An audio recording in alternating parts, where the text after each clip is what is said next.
just had a class, the last class you had, talked about how adults learn. You talked about, as a small home group, you talked about how you learned things in the past, where you learned them, how you learned them, who was there, that type of thing. And we also talked about, in that last class, how our teaching style was different than a normal classroom style. And we came up with a whole list of different things. Now what I want to do is give you a hook so that you can remember to do those things. Because when you teach, we want you to teach in this style. And we use a funny word. Actually, it's not a word, it's an acronym. An acronym is letters that stand for words. And we use the letters LePSAS. L-E-P-S-A-S. Now, LePSAS isn't LePSAS, like your kids give you sometimes. Or it's not leprosy, like the disease. It's an acronym. LePSAS. The L-E up there stands for learner-centered.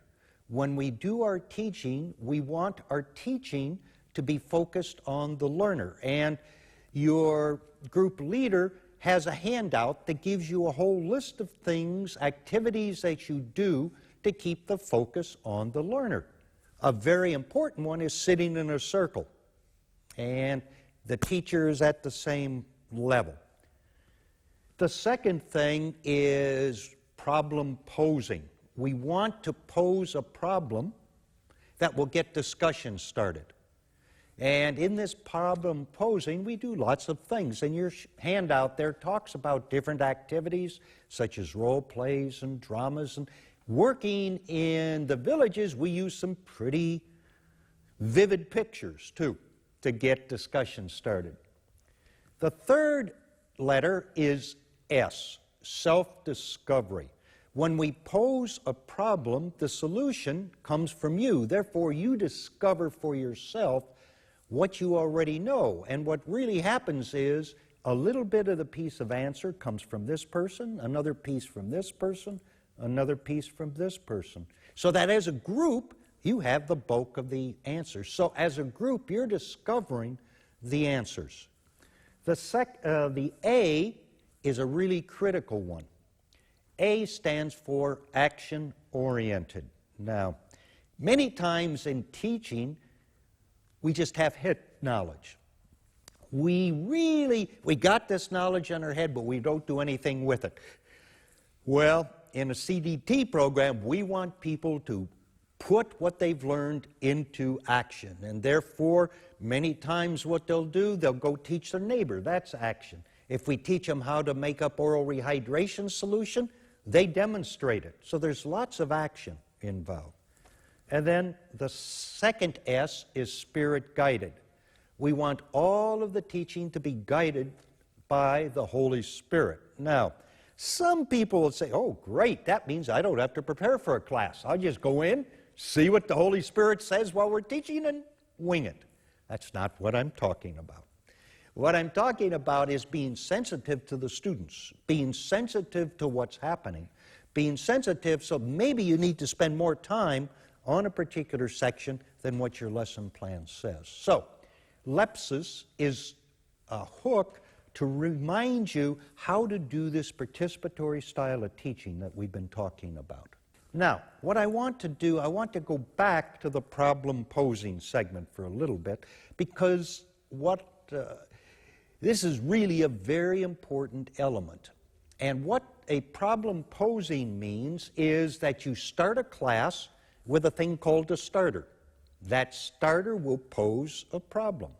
That starter could be a drama, a little role play. It could be a story. It could be a picture. It could be a song. You have seen a start with some kind of starter that poses a problem. What do you remember, or what have you observed about a starter? What would make a good starter? What would be one thing?